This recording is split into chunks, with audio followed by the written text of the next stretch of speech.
Of course, I am in the 80s. I have my own career. Yeah, so it was very hard to work with the wedges and stuff, but we know.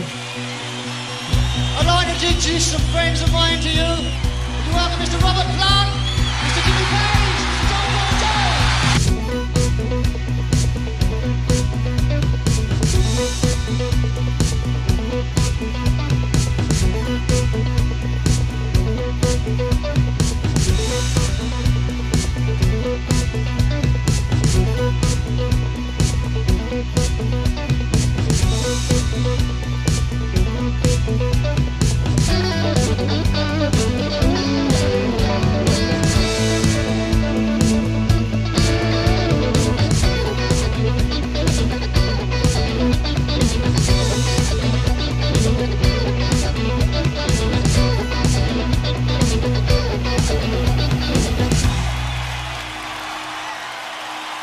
This is Robert Townsend. I'm backstage, and like I said, we're going to talk to Robert Plant in a minute, but everybody's here. Bob Geldof is standing right here. How are you, sir? 4, 3, 1, 1. Happy New Year!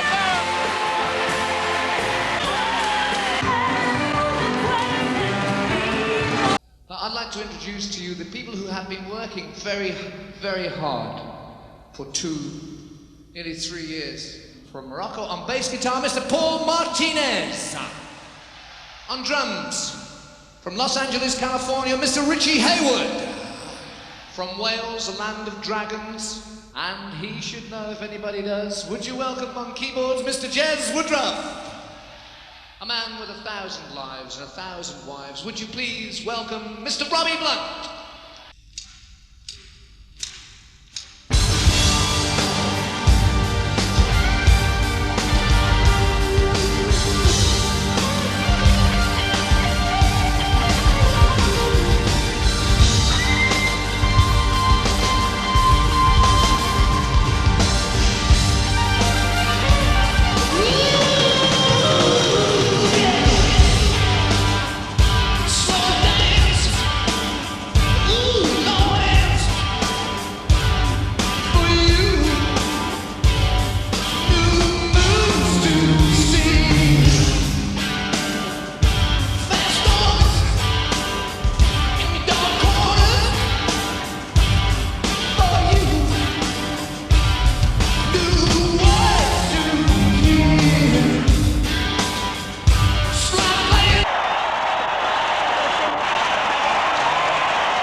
Is a song from 1961.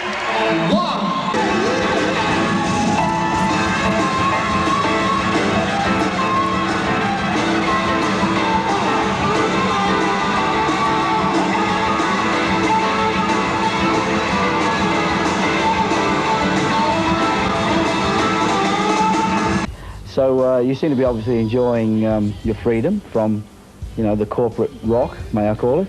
Yeah, well, I think, you know, it's very refreshing. It's just like starting over, as the song goes. It really is.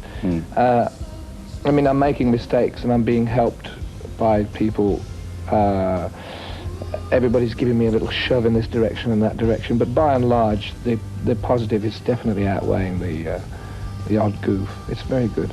Good. I'm very pleased, and it's great, really, to be back in this situation again. Yeah, it's interesting that Led Zeppelin weren't a great video, a great image band. They relied more on their well, I think we were, because the image was in the fact that we didn't do it. We were completely aloof and removed from all media representation, you know.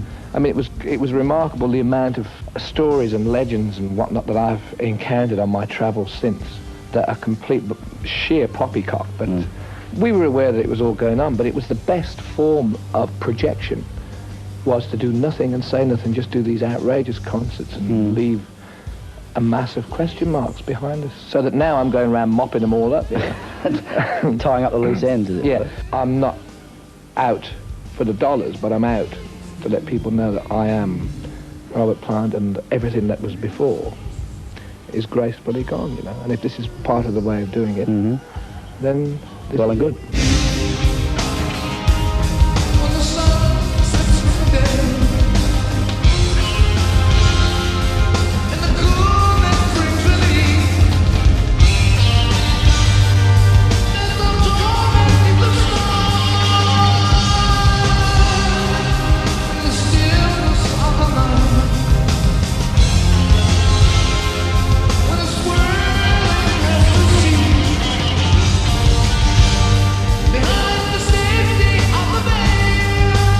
do you live right now? Wales. Oh. England, right? Wales. It's part of the British Isles. Oh, yeah. But it's the rainy part.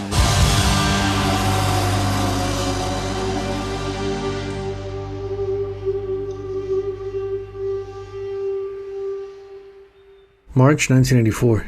Sessions for the Honeydrippers Volume 1 took place at Atlantic Record Studios in New York City.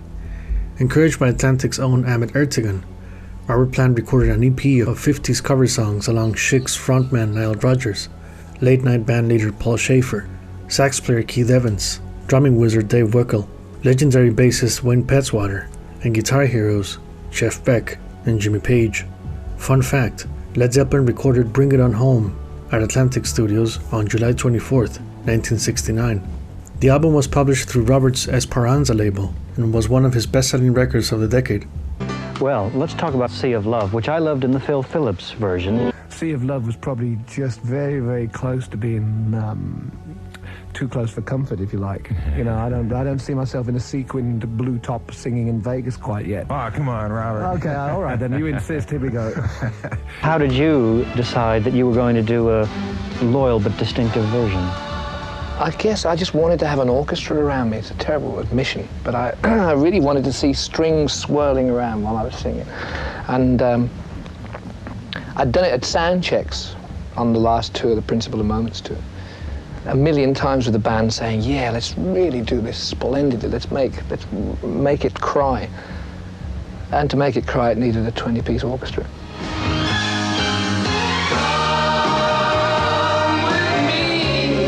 It is natural for you to play a couple of tunes with Jimmy since you've done them before in these sound checks, but are you slightly wary that people might make too much of this reunion? No, not really. I don't think anybody's that silly. I think it's nice to play together in that sort of happy-go-lucky, non-serious approach, you know? I mean, it'd be different if we were making an album together, but this is nice. I can go and sing with him. He can come and play with me, but we go like that, separate ways. And of course you have some other famous guitarists on board, Jeff Beck, Nile Rodgers. Nile was great, I mean, and Jeff too was excellent. Nile knew all these songs, and like so many people I've come across during the making of this good time, if you like, everybody wanted to just be involved, because all it meant was putting new strings on your guitar if you felt inclined and tuning up, and off you went. But Nile was very good, he's very learned and very well read of the period, especially the swing, the Wynonie Harris type music. And Jeff, same as ever, just came in and played incredibly well. I think Rockin' at Midnight sums up my feeling for that jump blues thing, and I think it's probably far more representative of what I want the Honeydrippers to be. Well, where does this EP stand in your career now? Is it the first of many? Is the next project from you a regular Robert Plant, or is it another Honeydrippers? Well, I start work in 2 days on the next album. But I like this way of doing things too, you know? I mean, I don't know whether or not soothing the savage breast requires a spoonful of each. Plant would later admit being disturbed by the way Sea of Love overshadowed his other solo career singles. Despite having fun with the project, Robert Plant knew he didn't want to go down this route forever. I just made up my mind one day that I couldn't just sing Eddie Cochran songs forever. It was time for me to go back and start writing again. I had a lot of feelings and emotions I had to release somehow. Writing music is the way I release all that.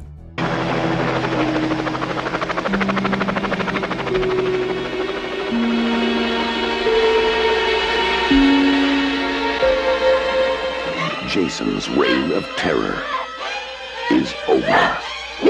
Friday the 13th, the final chapter. April through May.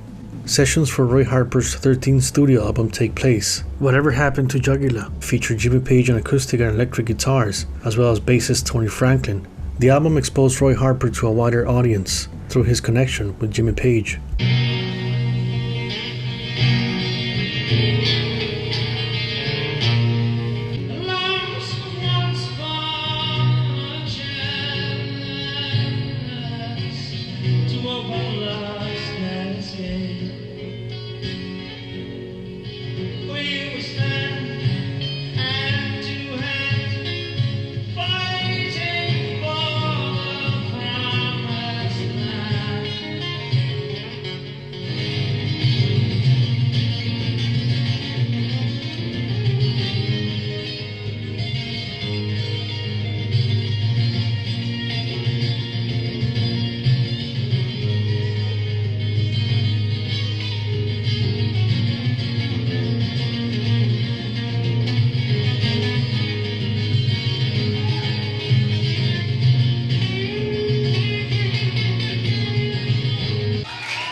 Midway 1984, Robert Plant and his bandmates began recording sessions for his third solo album, Shaken and Stirred.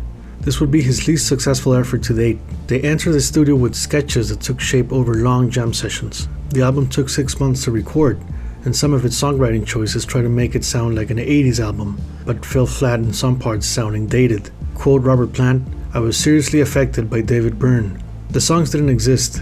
We worked up the tracks, and Robert made up the lyrics and melodies and sang over them. Then we went to the studio and recorded it. Robert was obsessed with being modern at the time, which was the mid-80s. English music had taken this unfortunate twist towards electronic and non-organic music.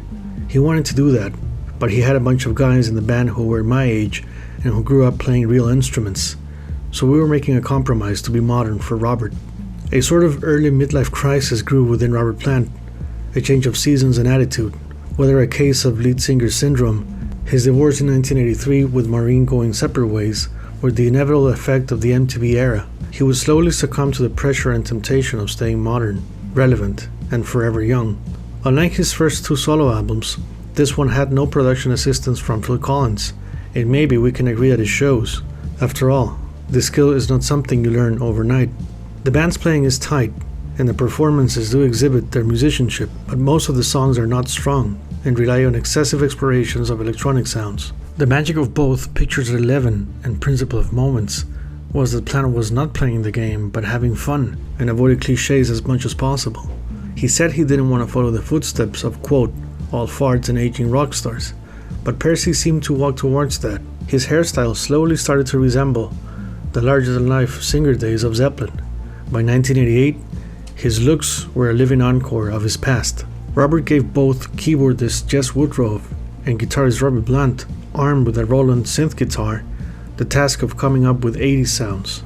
Plant jumped the shark in production, trying too hard to keep up with trending styles at the time. A lot of what's on the album sounds like keyboards, like synthesizer, and it's Robbie through a guitar synthesizer. Yeah, I was making that point actually because it's a lot of the synthesized sounds on the record are in fact Robbie playing with a new Roland guitar synth, which the approach is a guitar approach, but the sounds that you get out are kind of a combination of guitar and synth, and it's great. I mean, he's really worked some wonders with it, and it hasn't been an easy instrument to work with. He's done, as everybody else, Paul, Jez, Richie, everybody's worked so hard to make this a punchy album. It's interesting the album has no recording studio details. Nothing. It does sound like two different bands and two different records put together. We can say it was a brave album, not giving the audience what they wanted, but why take this curveball so fast? It seems as if Plant was worried on depending on his band for his sound, a recurring theme of his for the next 10 years. Robert's fourth album came dangerously close to copying himself or being a parody of his old days. Although there is no autobiography nor detailed articles on the topic of Robert Plant's departure, it's easy to see why he had creative differences with Plant over this new style. Shaken and Stirred's album title seems prophetic, fitting, and speaks about self-sabotage. What happened to the band of In the Mood and Slow Dancer? The record's weak spots feel like a CD demo of keyboard and synth sounds. And trust me, I like synth pop, synth rock, Carouselambra, synthesizers in general, but like James Bond's drink, it should be shaken, not stirred.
Here's somebody we have not given credit to tonight that I really think deserves at least a mention in the air here, Robert. Correct me if I'm wrong, and that is Toni Halliday. Great. I'm glad you mentioned that because I've forgotten.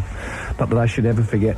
Toni is a young lady aged about 20 who has connections with Dave Stewart from the Eurythmics, who I know, and Annie Lennox. And she was a backing singer, and she had her own band called the Uncles. And I heard this record by the Uncles, and it sounded like the Shangri-La's daughters, if you like. Oh, yeah, it got that kind of disinterested approach, that kind of monotone sort of one-note thing all the way through. And I heard it got played once on English radio, and it was great. And I thought, I've got to get that girl, I've got to find her, she's got to sing with me. So I wrote parts for her to sing, and she is constantly on the record and doing an incredible job. She's great. She did a fantastic job. Led Zeppelin guitarist Jimmy Page is coming out of a 3-year period of inactivity with a vengeance. He's working on a folk album with his friend Roy Harper and recording separate projects with Robert Plant, Paul Rodgers, and the Honeydrippers. His first solo LP should be out in February. We have a friend who's come along to play with us, the great guitar player, Mr. Jimmy Page! Yeah!